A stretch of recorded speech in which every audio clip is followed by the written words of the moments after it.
Welcome to Lead the Way with Anna Gauker. Your guide, Anna Gauker, is on a quest of her own to find effective ways of creating change and inclusion in our communities. You have come to the right place if you believe in truth, justice, and coffee. Thanks for joining us.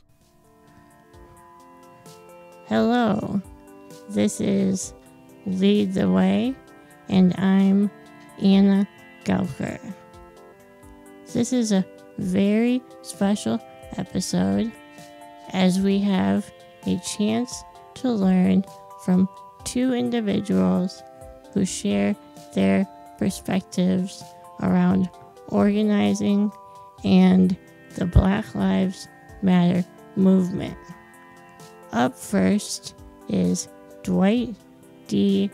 Williamson Jr., an organizer for Black Lives Matter in Milwaukee.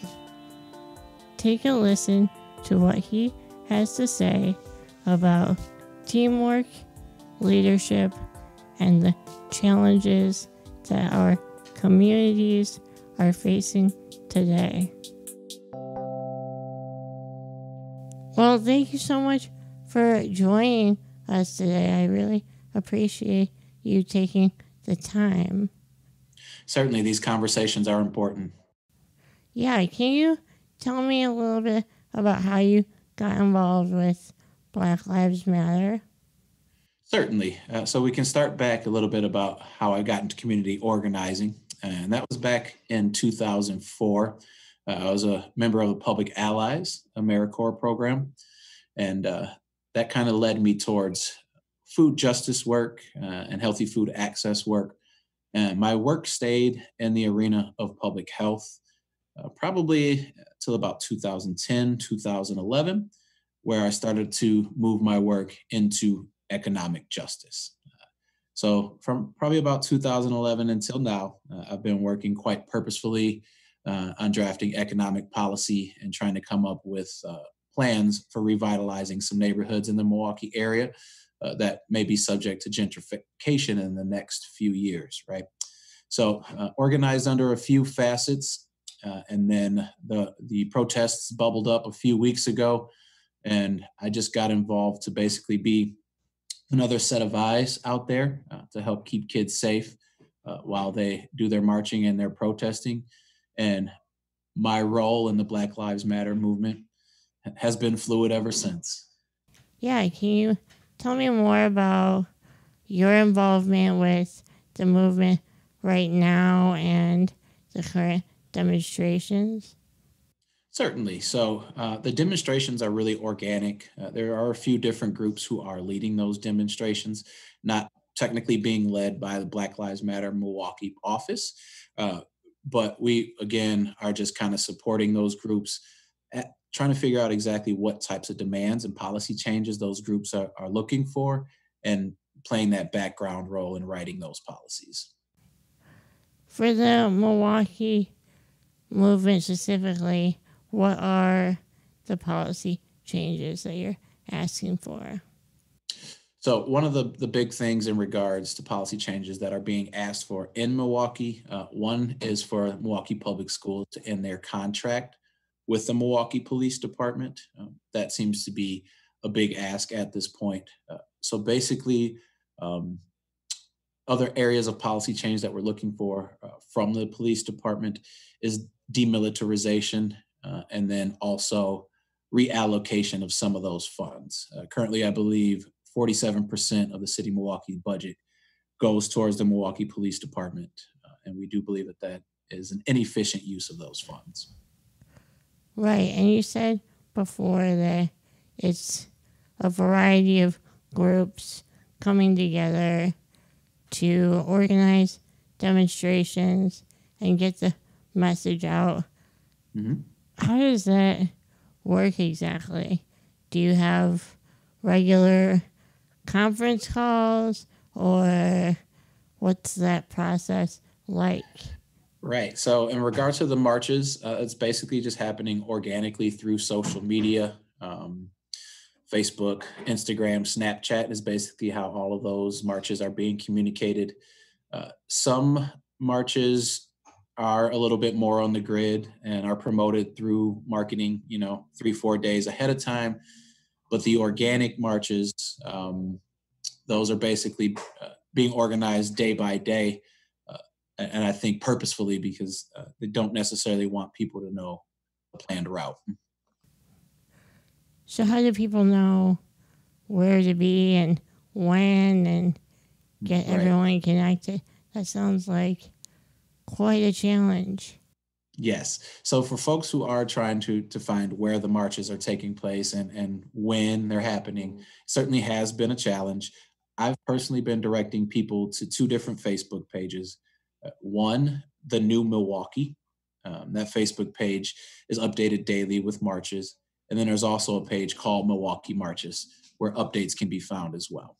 So that's where I've been finding my updates. I've been having to personally search for these marches as well.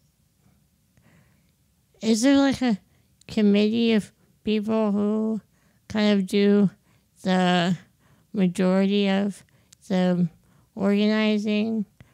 Or like you said, it's kind of happening organically? It's somewhat happening organically. And a lot of folks, Milwaukee is notorious for working within our own silos and having difficulties collaborating. I'm certainly working to form a committee, and there are some folks who are stepping up to be on a committee so that we can vote and start moving some things forward and add some direction to everything that's going on. Yeah, we came across a video of you on Facebook, and you were kind of asking people to come together and unite on the message. What kind of prompted you to post that video? It was just a lot of the sentiments that seemed to be bubbling up on social media. Just kind of there was a lot on whether or not the people who are being considered leaders of this movement are the proper leaders, whether or not certain types of individuals should be taking the lead. Ultimately, the question is kind of bubbling up, who should be the leader of this movement? My general feeling is that the movement does not have a leader, and that in its organic bubbling up, that there have been some leaders who have kind of risen to the top, but ultimately committee work, like you said, is what's going to be able to hold everyone accountable to what we're asking for. So for example, as a cisgender hetero male, this may not necessarily be my time to hog the spotlight or be the one speaking on behalf of a group.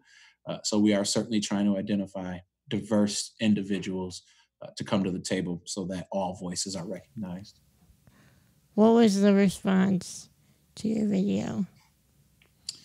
I think there was a pretty good response. I think a significant amount of people do agree, but those significant amount of people who do agree with that video aren't necessarily the ones who are out organizing. So continuing to have conversations daily to build trust with the folks who are organizing within their silos so that we can come together and unite in this movement. Very cool. What's your advice to people who are looking to educate themselves on the issues that are coming up right now? I would suggest digging deeper into the civil rights movement. It's something that I need to do myself, but there's more than enough information out. This is the internet age. Folks dig hard enough, you can find a lot of the work that's been done in regards to the civil rights movement and things of that nature. I would urge folks to dig into some of these phrases that they've been afraid of or maybe not willing to look at, things like privilege, things about like white supremacy. Sometimes folks gloss over these sayings and don't take them seriously, but at this day and age, it's time to start looking at these things seriously. Definitely. What would you say, like, for the Black Lives Matter movement at the beginning of 2020, what was happening then? Like, where was it at? And how has it changed to now? Personally, I hadn't been much involved with the Black Lives Matter movement historically. So as I went out a couple weekends ago and kind of took a leadership role in helping organize some things, I was connected with some folks who had organized previously in the Milwaukee area with the Black Lives Matter movement. So in the last couple of weeks, I've actually been bringing myself up to speed on what work has been done, where we stand, and where things are going to go at this point. So for anybody looking for information on the Black Lives Matter movement previously, I would direct them to blacklivesmatter.com. Locally in Milwaukee, there is no affiliation with the national office, and that's something we're working on currently. But yes, if folks are looking for information on previous work, I would direct them to blacklivesmatter.com. It just seems like the conversation had kind of been at a standstill for a while. At least I hadn't heard about a lot of new things coming out, and then it's just had this global resurgence. That do you think that Milwaukee will become affiliated with the national office? At this point, yes, I do believe so. We have reached out to them, and part of that national affiliation would help us gain trust within the region that we are an official organization and not somebody who's just trying to capitalize on the moment. And that was another part of the reason that I got out and kind of got involved with the Black Lives Matter movement, is because I didn't want the idea hijacked. And in Milwaukee, especially, I didn't want it hijacked for political or personal gain. So that's a big reason that I've gotten involved at this point, and I continue to be involved. Hijacked by whom? It's a great question, right? So when I watched the project or the marches and the protests bubble up in Minneapolis, as many people seen, we also seen some agitators out there who were kind of taking advantage of the moment to bust out some windows, start up some fires, and cause a little anarchy. Most of those videos, these weren't people with black faces. So that was a little concerning to me. And when I went out a couple Fridays ago, I saw the same thing. And I had some pointed conversations with some groups who seemed to be there just to rile up, the young black folks and try to take advantage of that politically. Now, there may be a rabbit hole there that I'm not too interested in going too far down, but there's definitely some groups out there trying to take advantage of the moment.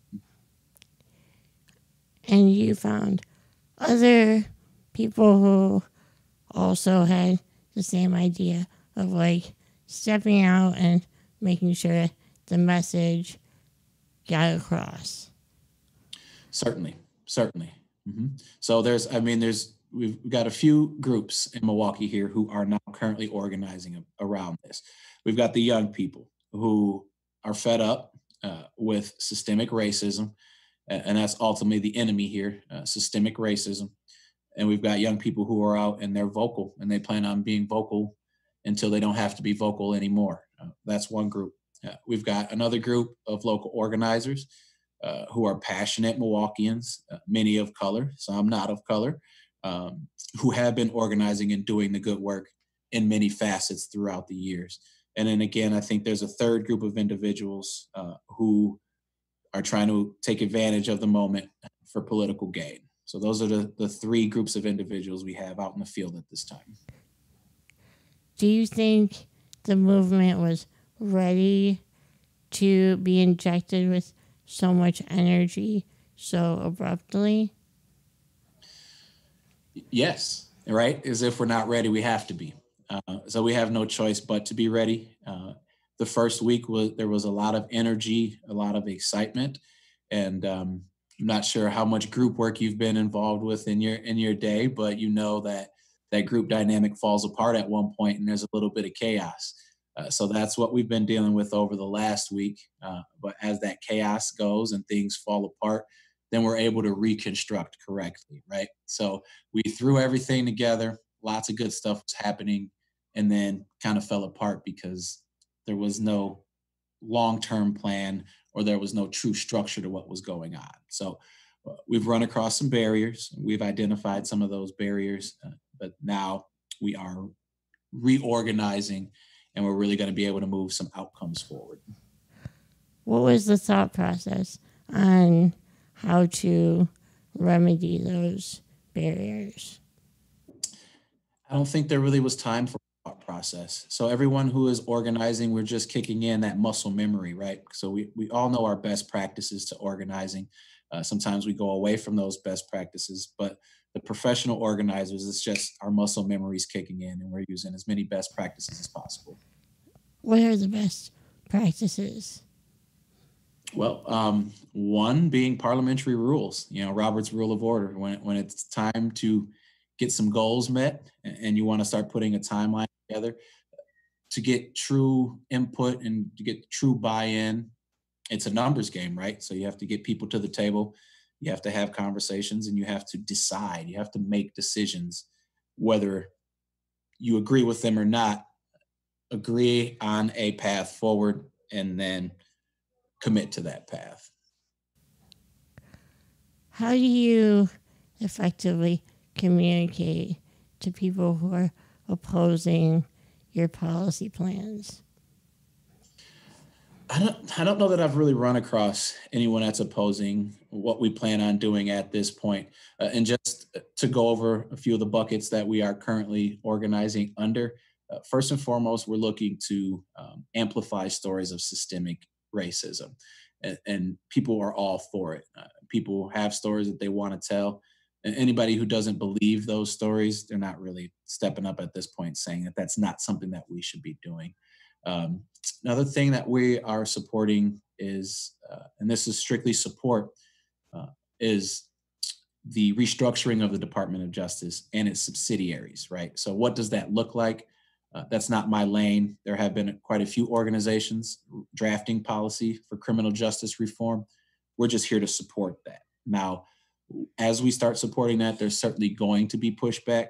But me, as a professional, communications is one of the things I'm good at, and sales is one of the things I'm good at. So identifying an issue and then remedying that issue.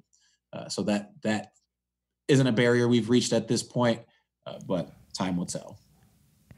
As you look at the future, do you think that there's like a set of short-term, medium-term, and long-term goals? Like, how do you know that you're making the progress that you're looking for and reaching those marks? Right.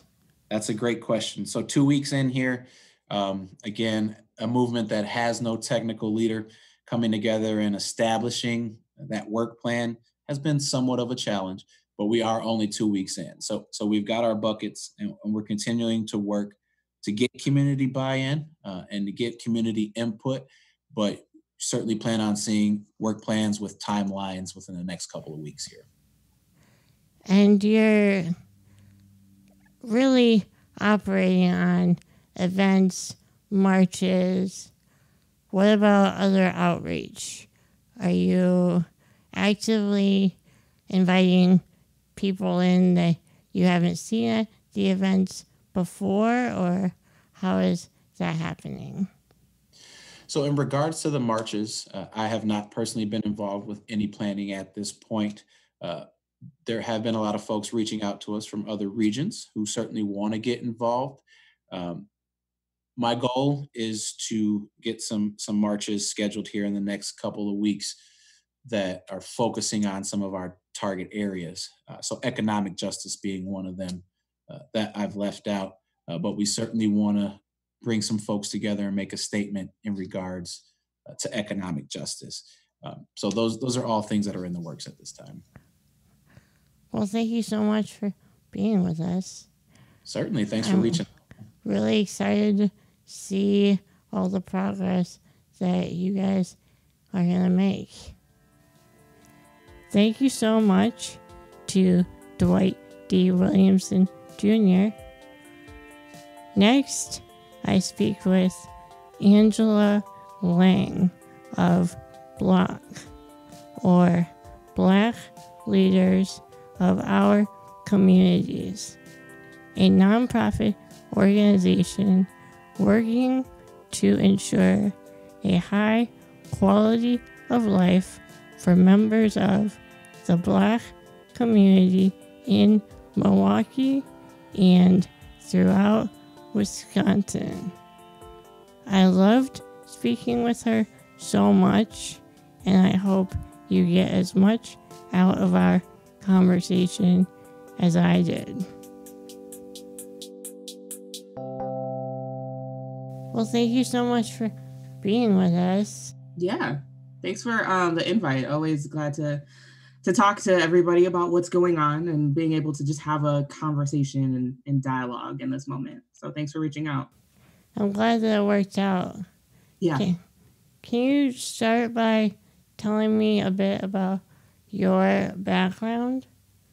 Yeah. So I'm 30, born and raised in Milwaukee, have never lived anywhere else. And originally that was not by design. I wanted to go to Columbia, far away in New York, and that didn't happen. I didn't get in. Ended up going to UW Milwaukee, and was probably one of the best decisions I'd ever made. And I was able to really learn more about organizing. So I come out of student organizing. I worked a little bit for a labor union for 3 years, the Service Employees International Union, where most of our members were home healthcare workers or CNAs working in nursing homes, doing a lot of their political work, but then also being able to make sure that our members were able to, testify and share their stories, specifically when it came to the Fight for 15, did a lot of work around that. And then, in 2016, I worked for a group called For Our Future, which, was an electoral super PAC just dedicated to electing Hillary Clinton. On election night, I was like, okay, I'm out of a job. I oversaw our in-state grant process and worked a lot with our partners. And, the numbers came back. Everybody was talking about, Black turnout all across the state, and turnout was down everywhere, but, Black voters got blamed for it, I think, the most. And got in a room with some folks over at For Our Future in a group called the Center for Popular Democracy. And we said, let's build some infrastructure. Let's make sure that what happened in 2016 doesn't happen again. And, over 2.5 years later, here I am. Wow. Very cool.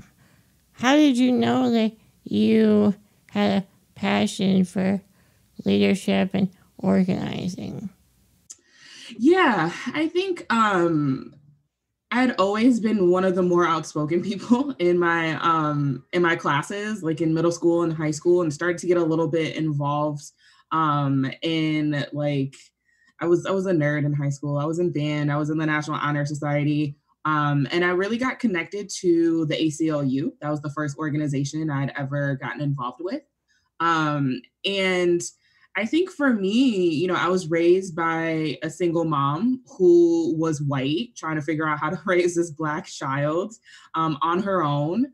She ended up getting cancer when I was in 7th grade. And so adding this element of having your only parent having terminal cancer, and seeing that she didn't have health insurance, having to work, whatever odd jobs, whether it's working at the local Walgreens or working at a store in the mall, being able to kind of see her healthcare struggle, I think was something that guides a lot. I think I get a lot of my personality from my mother, about being outspoken, and also just seeing the struggles and the challenges that she had to deal with for about 8.5 years. And paid sick days weren't a thing in the early 2000s, or living wages weren't being talked about. Medicare for all and healthcare discussions weren't talked about back in 2001, or at least in a mainstream way, I would say.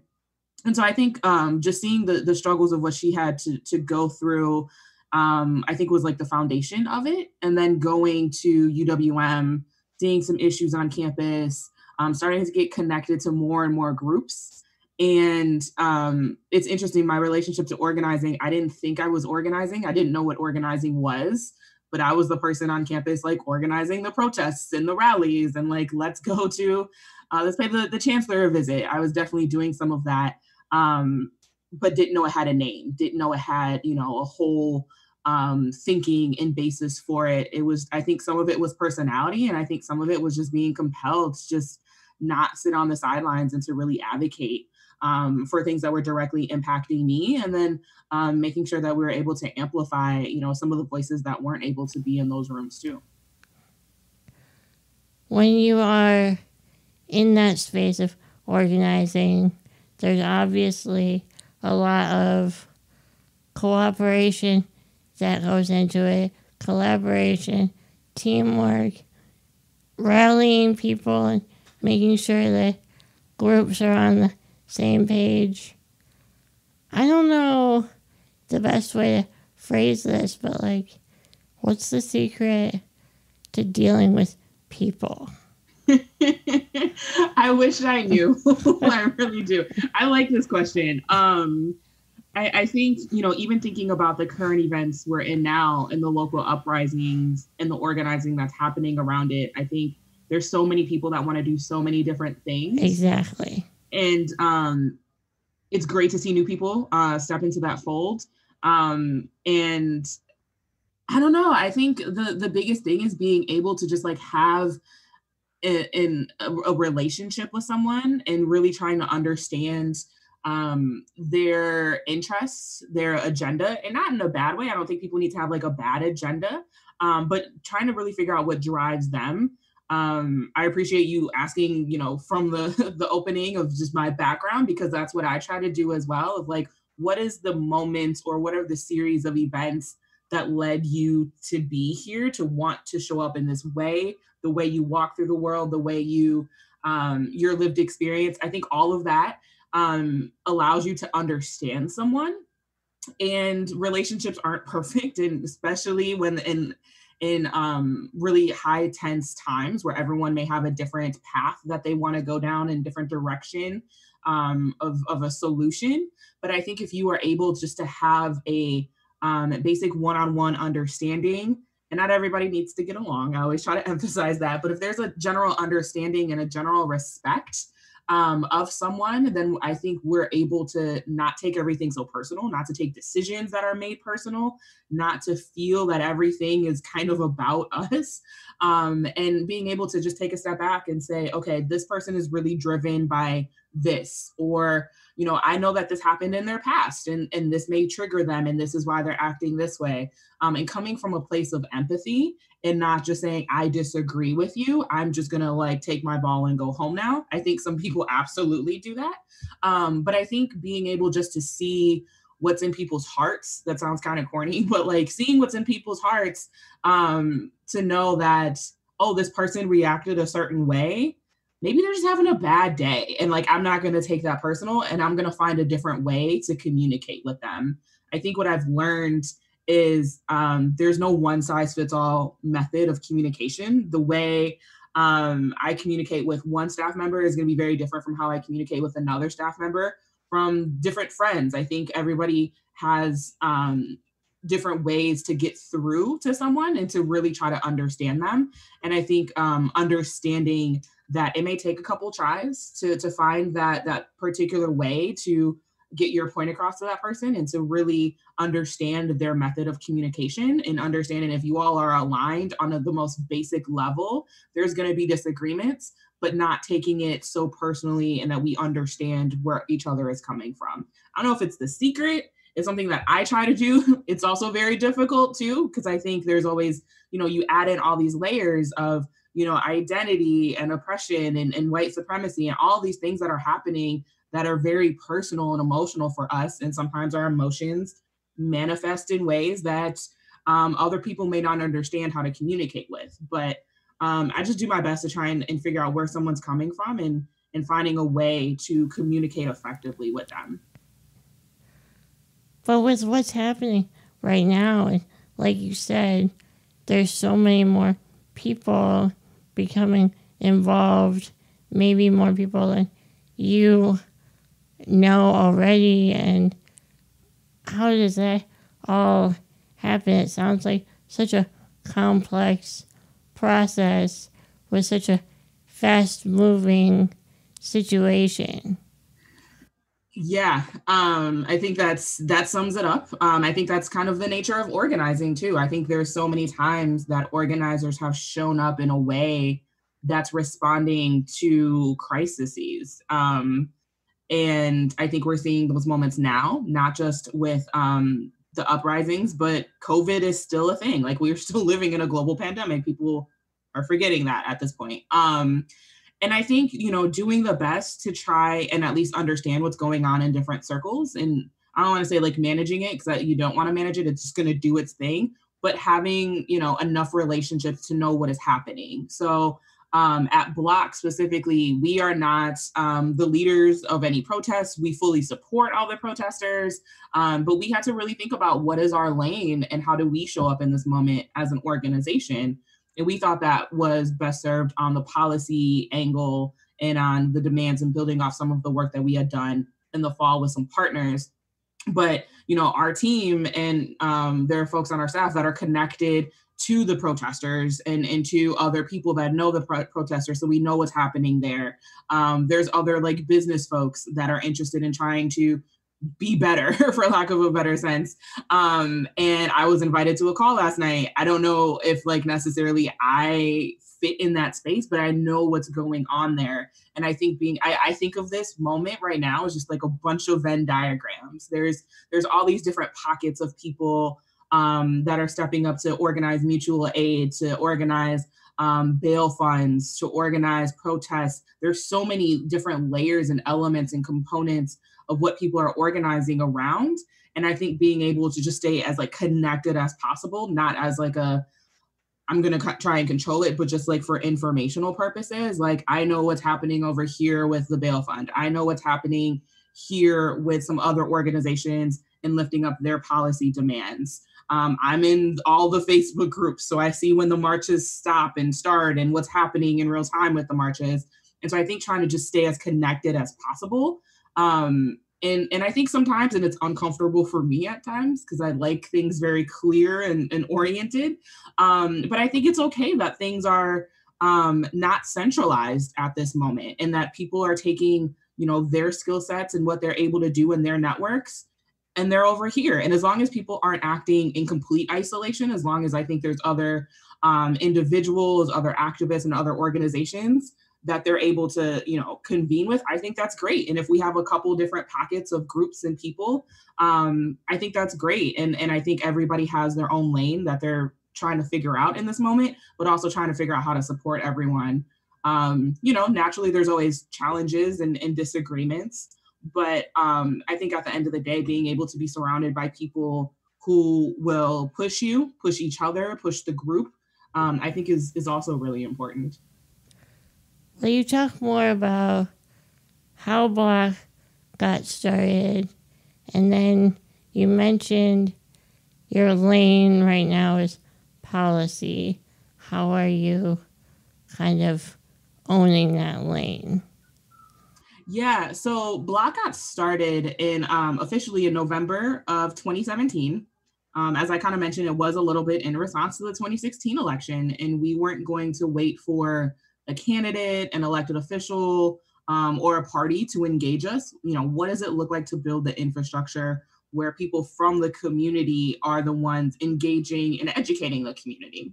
So we started by knocking doors and just asking people one question. And we still ask this question, no matter if we're doing our partisan work or our nonpartisan work, is what does it look like for the Black community to thrive? And we heard everything from speed bumps and potholes to mass incarceration and healthcare and jobs and youth programs. We've heard, the most micro level issues and the most macro level issues. And a lot of that we're able to kind of take and assess and figure out what policies we want to push forward.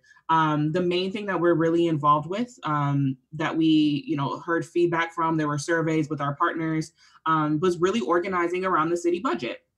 In the city of Milwaukee, almost 50% of the total budget goes to the police departments. The Office of Violence Prevention, which is housed under the health department, the whole health department only gets about 2 to 3%. And so we feel that like the priorities in the budget are incredibly lopsided. So we were able to do some organizing with partners around divesting from the police department and investing into things like mental health, investing into youth programs, investing into healthcare, transportation, whatever it is, because we think that not having access to those things lead to or basically are the root causes of crime. And they don't lead to thriving communities. If you're sending this message that we're going to spend more money on policing than we do on our higher education system, for example, those priorities are lopsided in our opinion. So being able to do a lot of that, we started that work last fall with our partners. Our city budget is up every year. So departments are starting to submit their budgets now for edits and reviews. And so we're on the very front end of that city budget process yet again, in these times where people are talking about defunding or divesting from the police department. We're also looking to work with specifically the governor's office. If there's anything that we can move in the legislature, that would be great.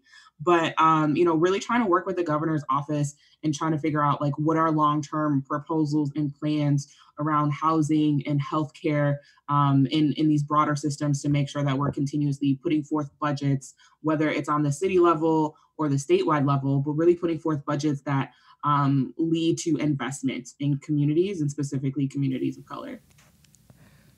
That's a lot to get done in 3 years. Like, oh my gosh. Yeah, so, a lot of door knocking. Yeah, you've been busy. So, Yep. You talked about finding partners.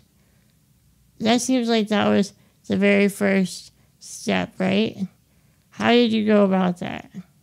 Yeah, really just starting to identify people locally that I knew had a background in organizing. And I think that we're aligned with the work that we wanted to do.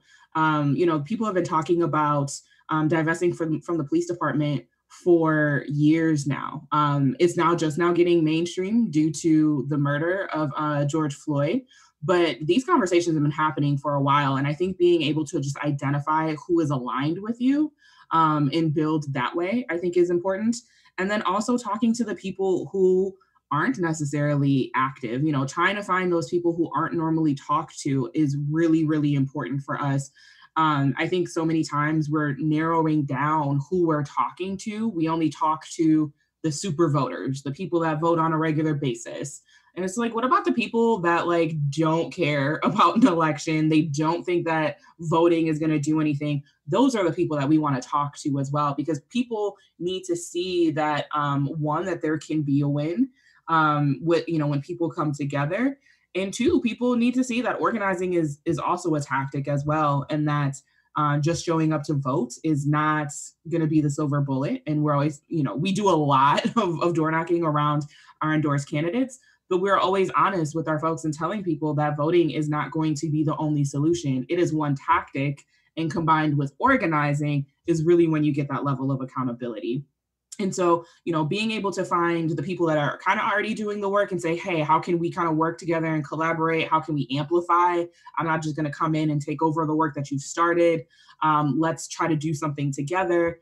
And then also bringing in the people that aren't connected to organizations, the people that you talk to that have all of the opinions, but for still some reason they don't consider themselves as political.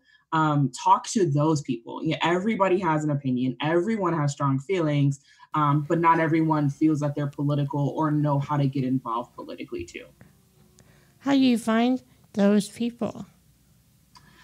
For us, it comes with a lot of door knocking. Our main focus of our program, which has been difficult the last couple months, is knocking on doors, talking to people. And we have different ways of how we're targeting people.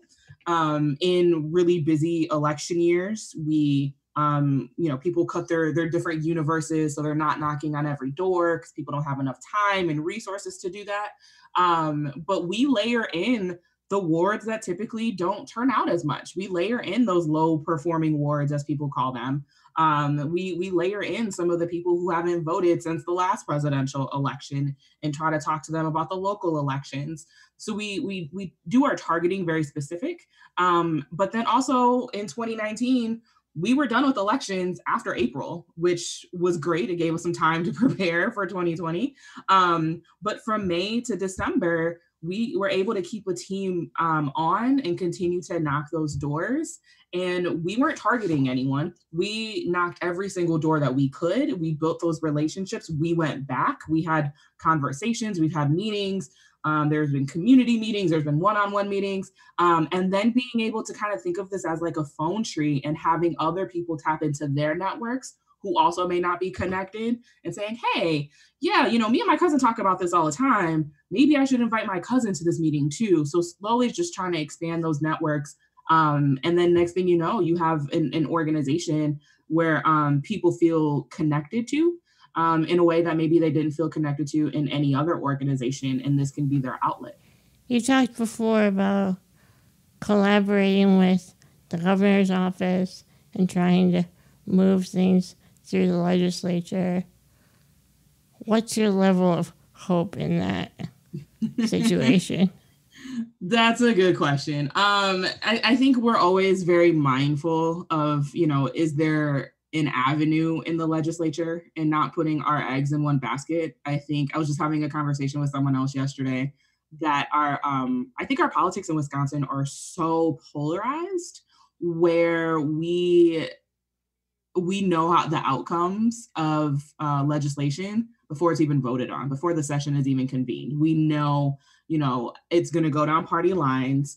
And yeah, so we need to be careful with our resources and being able to be realistic as well. But we also know that there are times where, we want the governor and we want our legislature to put forth just bold pieces of legislation. And even in our gut, we may know it may not pass, but it can serve a really important purpose to move a conversation forward. Make, other people say, no, I'm voting down this Black Lives Matter bill, right? Not saying that there is one at the moment, but make people say no, make people have to publicly vote on their values and give that excuse. And I think that's also a tactic to raise awareness around an issue.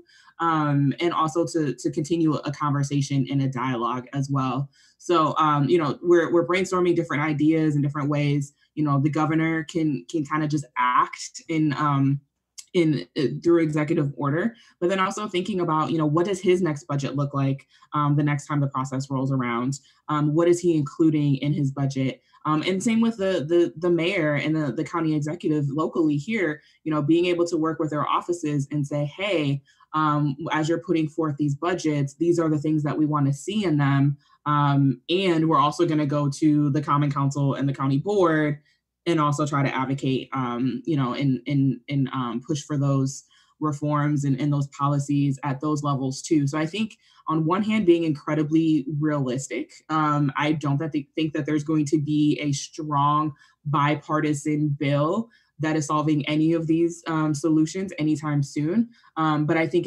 again, there's an opportunity to build public pressure and to continue to move a conversation and a dialogue and really draw a line in the sand and make Robin Vos or whoever it is, make them say on record their votes for particular issues, make them have to stand on it. How has your work with BLOC impacted you personally? That's a good question. I think this is my first role and my first time being an executive director. And so I was really nervous to step into this role, to be honest, because I was I had never done anything like this before. And it really pushes you. It really challenges you to think and to know yourself in ways that you may not have known. It's uncomfortable really thinking about what is my leadership style? How am I showing up as a leader? How am I showing up for my team? And balancing what the good protocols and procedures are with trying to foster a culture and a climate that is the most supportive. And you never quite feel like you're doing it right. I tell people all the time, I'm you're always going to feel uncomfortable as an executive director, as this work. And that's okay. I think my team, I learn something new from them every day. I, being able to talk to people that have had some really tragic and heartbreaking pasts allows me to also like check myself as well. And like, as a pansexual Black woman, I have my more than fair share of oppression. But then there's also ways where as a pansexual Black woman, I'm also very privileged and fortunate. And I think being able to learn from my team, we have a mix of older folks and younger folks. So there's some, intergenerational conversations happening and assumptions that I think are happening and whatnot. But I think it really pushed me to really show up in a bold way, in ways that maybe I wouldn't have before, but now I have a duty and an obligation and responsibility to do so. And it just it just made me like double down on the work instead of working with some people over here, over there. Black feels very personal to me. Every single person, we feel like we're all a family. We get the good morning texts, every morning, even on weekends sometimes. And it's really pushed me to center my work and my organizing from a place of joy and love. For a while, I felt like I was just organizing out of anger. It was always responsive. It was always full of anger, which was just not sustainable. But really trying to center joy and love and self-care, because I definitely needed to ramp up my self-care, stepping into this role, defining what self-care is. It's not always just getting mani-pedis or taking a bubble bath. Self-care can mean I'm turning off my laptop at 2:00 in the afternoon. I'm putting my phone on airplane mode and I'm going for a walk and just going to listen to music or journaling. So I think it really pushed me to think about things in a more long-term structural way and really think about ideas of liberation and justice and what they mean and how I'm showing up in that work. What's something that you've achieved in this role so far that you're particularly proud of? Yeah, I think the biggest thing that I'm the most proud of is our team. Our team has gone through so much as an organization, as individuals, and to see them still show up and stand in their power. Some of whom found that power after coming to BLOC has been a real privilege and a real honor to watch. People ask me all the time, how do I define success? We've knocked a bunch of doors. Our doors are our field program. Everyone knows that we can put up really bomb like field numbers. But to me, success is the woman who found her voice at a city budget hearing and came for some of the elected officials to the point where we were all surprised because she had been so quiet. It's the man who found his voice and has talked about his past and said, I did a lot to destroy my own community. I want to help rebuild it. Hearing our team members say, I didn't care about politics before I came to BLOC. I didn't send an email before I came to BLOC. BLOC is home, I think, is what I am the most proud of, being able to foster a culture and a climate where people can show up as their full selves. And I think a lot of spaces, a lot of jobs, you're not able to show up and bring your full self, your full identity into an office space. But we're able to show up in ways that may not always be acceptable to other places. We're able to crack jokes and to laugh and to be a family. And I think for me, that's what I'm the most proud of. Really having people stand in the power and discover their power literally before your eyes is, I think, the best part of my job, and it is the thing I'm the most proud of. And when you talk about people who have engaged with BLOC and found their voice or got involved, is that at events, or how are you reaching out to people in the community? Yeah, so most of the folks that I was just actually alluding to, I had like specific faces and names that come to mind. All of those folks are a part of our ambassador team. So they started out by knocking doors. A lot of our folks started by knocking doors in 2018 and just stuck around. I think there's a lot of times where field programs are very transactional. It's, hey, here's your literature, here's the area that you're going to be knocking, go knock a bunch of doors. And I think people were used to that. You kind of just show up, you do, whatever, you get $15 an hour. But I think when you come through our doors, people realize like, oh, I'm getting training, I'm getting development, and I'm getting that family aspect too. So all of our folks that I was just alluding to are on our ambassador team and they've stuck with us. And some of them have, climbed the ranks within our organization. They started out as ambassadors, turned to lead ambassadors, now turned to community organizer, or starting out as an ambassador and that is now our digital organizer. Seeing these pathways with folks. And then there's other folks that we've talked to that are on doors that say, hey, you all know what you're doing and you all get all this like training and development. And there are people that want to join our team because we have such good ambassadors. And that's the reason we call them ambassadors, because they are the faces of the organization. They're selling the organization more than I ever could. And, they're also able to have those conversations with their friends and families and their networks as well. And next thing you know, they're bringing their families and their friends and the people that they met on doors to our events. They're bringing them to, our holiday party. So everyone kind of feels like this extended family, whether you work for us, a part of our ambassador program, or we just met you on doors. What's something that you are frustrated about in this moment, and what's something that you are the most excited about? I think in this moment, there's so many things to be frustrated about. I'm going to take the easy way out and just say white supremacy, because I think it manifests in a lot of ways. And so it frustrates me the most, layer on transphobia and misogyny and everything else. Like that's all very, very frustrating. And seeing people that are saying Black Lives Matter and then other people saying, yeah, but is incredibly frustrating, that some people just still aren't getting it. And that we're only a few months before the November election, where this president has really energized a ugly side of people in this country.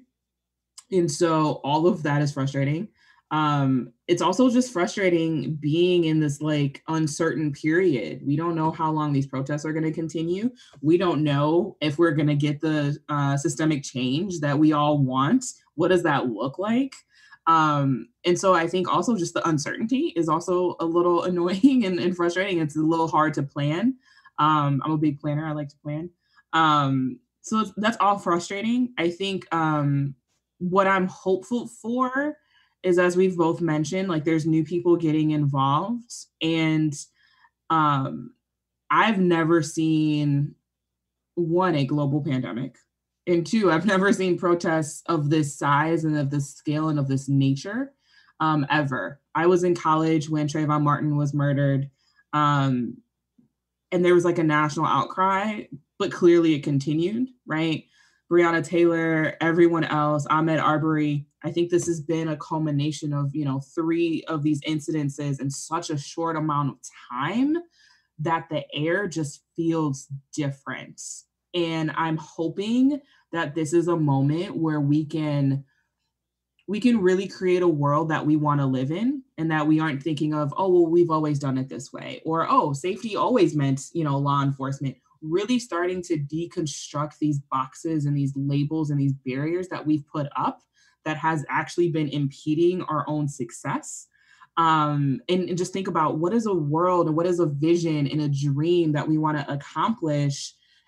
And let's just start over and work towards it. Let's just, metaphorically burn the system down and start over. And I think this is allowing for people to really not think about let me settle for divesting, a couple dollars here. If people want to dismantle the system and create a new one, now is the opportunity. So I'm hopeful that this, and I could be naive and maybe it goes the same way as other protests, but I'm hopeful that this is going to be the thing that has sparked change. I think we're starting to see it in how mayors are responding and how city councils are responding about, Minneapolis saying that they're going to disband their police department. And that would have been something, mind blowing to think about. But I think under these circumstances and in these times, people are really thinking and really evaluating, are the current structures that we have in place really suiting us and leading to thriving, healthy communities and lives? So I'm hopeful that we can create or at least start to create. It may not, fully be executed in my lifetime, but start to create that world that we all want to live in. Well, Angela, thank you so much. Thank you. I appreciate it. A big thank you to Angela Lang. I really enjoyed learning from her and look forward to having a chance for future conversations. Sadly, that is all for this episode. Remember that you can find all episodes of Lead the Way on Spotify, Google Play, Stitcher, YouTube, TuneIn, and Apple Podcasts. And be sure to rate and review us after you listen on Apple Podcasts. This episode was brought to you by the time and talent of Buzz Kemper and Tyler Willenbring. I'm Anna Gauker. Until next time.